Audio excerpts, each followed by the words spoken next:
ನಮ್ಮ ಪ್ರೀತಿಯ ವೀಕ್ಷಕರಿಗೆ ನಮಸ್ಕಾರಗಳು. ಇಂದಿರಾ ಮನೆ ಅಡುಗೆಗೆ ಸುಸ್ವಾಗತ. ಇಂದಿರಾ ಮನೆ ಅಡುಗೆಯಲ್ಲಿ ಇವತ್ತು ನಾನು ಹೆಸರು ಕಾಳಿನ ಇಡ್ಲಿ ಮಾಡ್ತಾಯಿದ್ದೀನಿ. ಹೆಸರು ಕಾಳಿನ ಇಡ್ಲಿ ಮಾಡೋದು ಹೇಗೆ ಅಂತ ನೋಡೋಣ ಬನ್ನಿ. ಇದು ಆರೋಗ್ಯಕ್ಕೆ ತುಂಬ ಪ್ರೋಟೀನ್ ಅಂಶ ಹೊಂದಿರೋಂಥ ಇಡ್ಲಿ ಆಗಿದೆ. ಆರೋಗ್ಯಕರಕ್ಕೆ ತುಂಬ ಆರೋಗ್ಯವಾಗಿರುತ್ತೆ. ಇಡ್ಲಿ ಮತ್ತು ಉದ್ದಿನಬೇಳೆ, ಹೆಸರುಬೇಳೆ ಮತ್ತು ಹೆಸರು ಕಾಳು ಮತ್ತು ಉದ್ದಿನಬೇಳೆ ಹಾಕಿ ಮಾಡ್ತಿರೋದು. ನಾನು ಒಂದು ಗ್ಲಾಸು ಒಂದು ಗ್ಲಾಸಲ್ಲಿ ಹೆಸರು ಕಾಳು ತೊಗೊಂಡಿದ್ದೀನಿ. ಹೆಸರು ಕಾಳು ಒಂದು 300 ಗ್ರಾಮ್ ಇರಬೇಕಿದು. ಅಷ್ಟು ನಾನು ಹೆಸರು ಕಾಳನ್ನು ತೊಗೊಂಡಿದ್ದೀನಿ. ಹೆಸರು ಕಾಳನ್ನು ತೊಗೊಂಡು ಚೆನ್ನಾಗಿ ತೊಳ್ಕೊಂಡು ಇದನ್ನು ನೆನೆಸ್ಕೊಳ್ತಾ ಇದ್ದೀನಿ. ನೆನೆಸ್ಕೊಂಡ್ಮೇಲೆ ಇದಕ್ಕೆ ನಾನು ಒಂದು 1/4 ಗ್ಲಾಸ್ ಅಷ್ಟು ಉದ್ದಿನಬೇಳೆ ಹಾಕ್ತಾಯಿದ್ದೀನಿ. ಉದ್ದಿನಬೇಳೆನ ಹಾಕ್ಕೊಂಡು ಚೆನ್ನಾಗಿ ತೊಳೆದು ಮತ್ತು ಇದನ್ನು ನೆನೆಸಿಟ್ಕೊಳ್ಳೋಣ. ನೋಡಿ, ಚೆನ್ನಾಗಿ ತೊಳ್ಕೊಳ್ಳೋಣ. ಇದಕ್ಕೆ ಒಂದು ಅರ್ಧ ಸ್ಪೂನಷ್ಟು ನಾನು ಮೆಂತ್ಯ ಕಾಳನ್ನು ಹಾಕಿದ್ದೀನಿ. ಮೆಂತ್ಯ ಕಾಳನ್ನು ಹಾಕಿ ನಾನು ಬೆಳಗ್ಗೆಯಿಂದ ಸಾಯಂಕಾಲದವರೆಗೂ ನಾನು ನೆನೆಯಕ್ಕೆ ಬಿಟ್ಬಿಡ್ತಾ ಇದ್ದೀನಿ. ಬೆಳಗ್ಗೆ ಒಂದು 10 ಗಂಟೆಗೆ ಹಾಕಿರೋದು, ರಾತ್ರಿ 9 ಗಂಟೆಗೆ ನಾನು ರುಬ್ತಾ ಇದ್ದೀನಿ. ಕಾಳು ಸ್ವಲ್ಪ ಗಟ್ಟಿ ಇರುತ್ತಲ್ವ, ಹಾಗಾಗಿ ಚೆನ್ನಾಗಿ ರುಬ್ಬಬೇಕಾಗುತ್ತೆ. ಇದನ್ನು ಮುಚ್ಚಿಟ್ಬಿಟ್ಟು ನಾನು ಒಂದು 12 ಗಂಟೆಗಳ ಕಾಲ ನೆನೆಯಕ್ಕೆ ಬಿಟ್ಬಿಡ್ತೀನಿ. ನೆನೆಯಕ್ಕೆ ಬಿಟ್ಟಾದಮೇಲೆ ನೋಡಿ, ಇವಾಗ ರಾತ್ರಿ ಆಗಿದೆ. ರಾತ್ರಿ ನೋಡಿ ಎಲ್ಲ ನೆನ್ಕೊಂಡಿದ್ದಾದಮೇಲೆ ಇದನ್ನು ನಾನು ಗ್ರೈಂಡ್ರಿಗೆ ಹಾಕಿ ನೈಸಾಗಿ ನಾನು ರುಬ್ಕೊಂಬಂದ್ಬಿಡ್ತೀನಿ. ನೈಸಾಗಿ ನಾವು ರುಬ್ಕೋಬೇಕಾಗುತ್ತೆ, ತುಂಬ ನೈಸಾಗಿ.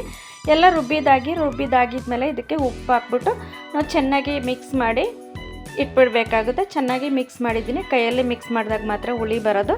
ಚೆನ್ನಾಗಿ ಮಿಕ್ಸ್ ಮಾಡಿ ಇಟ್ಬಿಡೋಣ. ಮುಚ್ಚಳ ಮುಚ್ಚಿ ನಾನು ರಾತ್ರಿ ಮುಚ್ಚಿಟ್ಬಿಡ್ತಾ ಇದ್ದೀನಿ. ಮುಚ್ಚಿಟ್ಬಿಟ್ಟು ನೋಡಿ, ಇವಾಗ ಇದನ್ನು ಮುಚ್ಚಿಟ್ಬಿಟ್ಟು ನಾನು ಬೆಳಗ್ಗೆ ಓಪನ್ ಮಾಡ್ತಿದ್ದೀನಿ. ನೋಡಿ, ಓಪನ್ ಮಾಡಿದಾಗ ನೋಡಿ, ಹೆಸರು ಕಾಳಲ್ವ, ಹಾಗಾಗಿ ನೋಡಿ ಕಲರೆಲ್ಲ ಚೇಂಜ್ ಆಗಿದೆ. ರಾತ್ರಿ ವೈಟ್ ಕಲರ್ ಆಗಿತ್ತು, ಇವಾಗ ನೋಡಿ ಇವಾಗೆಲ್ಲ ಚೇಂಜ್ ಆಗಿದೆ. ಇದು ನನಗೆ ಗಟ್ಟಿ ಅನ್ನಿಸ್ತು, ಅದಕ್ಕೆ ಸ್ವಲ್ಪ ನೀರು ಹಾಕ್ಕೊಳ್ತೀನಿ. ಇದಕ್ಕೆ ನಾವು ಸೋಡಾ ಏನೂ ಹಾಕೋ ಅವಶ್ಯಕತೆ ಇಲ್ಲ. ಸೋಡಾ ಹಾಕ್ದೇ ನಾವು ಮಾಡ್ಕೋಬೋದಾಗುತ್ತೆ. ಸೋಡಾ ಏನೂ ಹಾಕೋ ಅವಶ್ಯಕತೆ ಇಲ್ಲ ನಮಗೆ. ನೋಡಿ, ಅದಕ್ಕೆ ನಾವು ಮಿಕ್ಸ್ ಮಾಡ್ಕೋಬೇಕಾಗುತ್ತೆ. ಸ್ವಲ್ಪ ಮಿಕ್ಸ್ ಇನ್ನು ಸ್ವಲ್ಪನೇ ನೀರು ಹಾಕ್ಕೋಬೇಕಾಗುತ್ತೆ. ನಾವು ಒಟ್ಟಿಗೆ ಹಾಕ್ಬಿಟ್ರೆ ನಮಗೆ ದೋಸೆ ಹಿಟ್ಟಿನ ಅದಕ್ಕಾಗ್ಬಿಡುತ್ತೆ. ನಾವು ಇಡ್ಲಿ ಹಿಟ್ಟಿಗಿಂತ ಸ್ವಲ್ಪ ಗಟ್ಟಿಯಾಗಿ ನಾವು ಮಿಕ್ಸ್ ಮಾಡ್ಕೋಬೇಕಾಗುತ್ತೆ. ಮಿಕ್ಸ್ ಮಾಡಿಕೊಂಡು ಇವಾಗ ಇಡ್ಲಿ ತಟ್ಟೆಗೆಲ್ಲ ನಾನು ಎಣ್ಣೆ ಹಾಕ್ಕೊಂಡಿದ್ದೀನಿ. ನೋಡಿ, ಎಣ್ಣೆ ಹಾಕ್ಕೊಂಡು ಇದೆಲ್ಲನೂ ಹಾಕ್ಕೊಂಡು ಎಣ್ಣೆ ಸವರ್ಕೊಂಡು ನಾನಿವಾಗ ಇಡ್ಲಿ ತಟ್ಟೆಗೆ ಎಲ್ಲನೂ ಹಾಕ್ಕೊಳ್ತಾ ಇದ್ದೀನಿ. ನಾವು ರವೆ ಇಡ್ಲಿ ಯಾವ ಥರ ಹಾಕ್ತೀವೋ ಆ ಥರ ಹಾಕ್ಕೋಬೇಕಾಗುತ್ತೆ. ಇದಕ್ಕೆ ಬೇಕಾಗಿದ್ದರೆ ನಾವು ಖಾರ ಕೂಡ ಹಾಕ್ಕೋಬೋದು. ಒಗ್ಗರಣೆಗೆ ರವೆ ಇಡ್ಲಿಗೆ ಒಗ್ಗರಣೆ ಮಾಡ್ತೀವಲ್ಲ, ಆ ಥರ ಕೂಡ ಒಗ್ಗರಣೆ ಮಾಡಿಕೊಂಡ್ರೆ ತುಂಬಾ ಚೆನ್ನಾಗಿರುತ್ತೆ.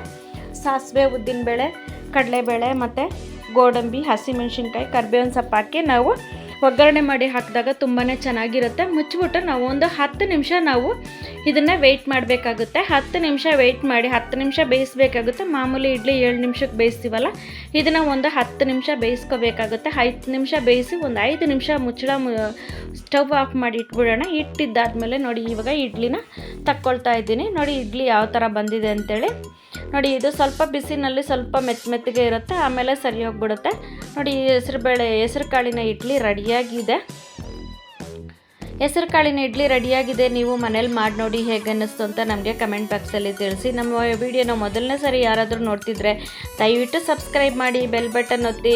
ನೀವು ಸಬ್ಸ್ಕ್ರೈಬ್ ಮಾಡಿ ಬೆಲ್ ಬಟನ್ ಒತ್ತಿದಾಗ ನಮಗೆ ನಾನು ಹಾಕೋ ಎಲ್ಲ ವೀಡಿಯೋಗಳು ಮೊದಲನೇ ಸಾರಿ ನಿಮಗೆ ಬಂದು ಸೇರುತ್ತೆ. ನೋಡಿ, ಲೈಕ್ ಮಾಡಿ. ನೀವು ಲೈಕ್ ಮಾಡಿದ್ರೆ ನಮ್ಮ ವಿಡಿಯೋ ಸ್ವಲ್ಪ ಮುಂದೆ 4 ಜನಕ್ಕೆ ಮುಂದೆ ಹೋಗುತ್ತೆ. ನಿಮಗೆ ವಿಡಿಯೋ ಹೇಗೆ ಅನ್ನಿಸ್ತು ಅಂತ ಲೈಕ್ ಮಾಡಿ, ಕಮೆಂಟ್ ಮಾಡಿ, ಸಬ್ಸ್ಕ್ರೈಬ್ ಮಾಡಿ. ನಮ್ಮ ವಿಡಿಯೋನ ನೀವು ಸ್ಕಿಪ್ ಮಾಡದೆ ನೋಡಿದ್ದಕ್ಕಾಗಿ ತುಂಬ ಧನ್ಯವಾದಗಳು ವೀಕ್ಷಕರೇ. ನಮಸ್ಕಾರ.